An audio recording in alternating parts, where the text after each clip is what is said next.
इंदौर में बाबा भूतनाथ मंदिर तक पहुंचने वाले रास्ते को लेकर विवाद एक बार फिर गहरा गया है। मंदिर के मार्ग की मांग को लेकर लंबे समय से संघर्ष कर रहे सामाजिक कार्यकर्ता अब आमरण अनशन पर बैठ गए हैं।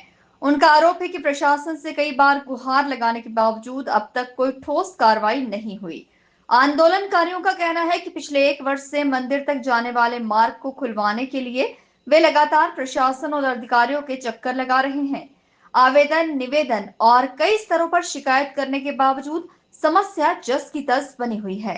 आंदोलनकारियों का दावा है कि कुछ दिन पहले उन्होंने कलेक्टर से भी मुलाकात की थी। उस दौरान प्रशासन की ओर से रास्ता खुलवाने का आश्वासन दिया गया था, लेकिन अब तक जमीन पर कोई कार्रवाई नहीं दिखाई दी। ये बाबा भूतनाथ के मंदिर का रास्ता बने विगत 1 साल से, उसके लिए हम संघर्ष कर रहे हैं।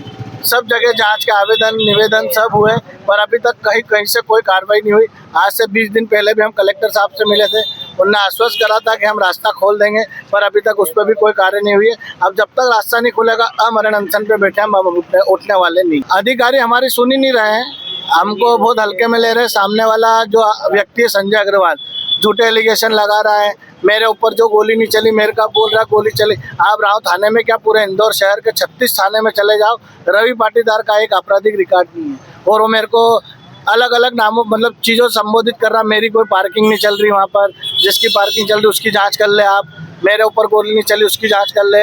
मेरे को बोल रहा है कि कल एक तहसीलदार साहब ने मेरे को असामाजिक तत्व घोषित करा है, तो मैं जिन तहसीलदार साहब का नाम बोले उनसे जाके पूछ ले, और ऐसा कहीं नहीं लिखा है असामाजिक तत्व। जब मेरे ऊपर कोई आपराधिक रिकॉर्ड नहीं, कहाँ से असामाजिक तत्व हो गया? फर्जी ट्रस्ट उनने बनाया है, हमने नहीं बनाया है। मंदिर शासकीय जमीन पे है और खुद नखराली ढाणी पर कब्जा करके बैठा शासकीय जमीन के ऊपर। आप मिशेल बंदोबस्त देखो, उसमें शासकीय मिलेगा। वहीं कलेक्टर शिवम वर्मा ने इस पूरे मामले को गंभीरता से लेते हुए जांच के आदेश दिए हैं। उनका कहना है कि जल्द ही जांच के बाद उचित कदम उठाया जाएगा।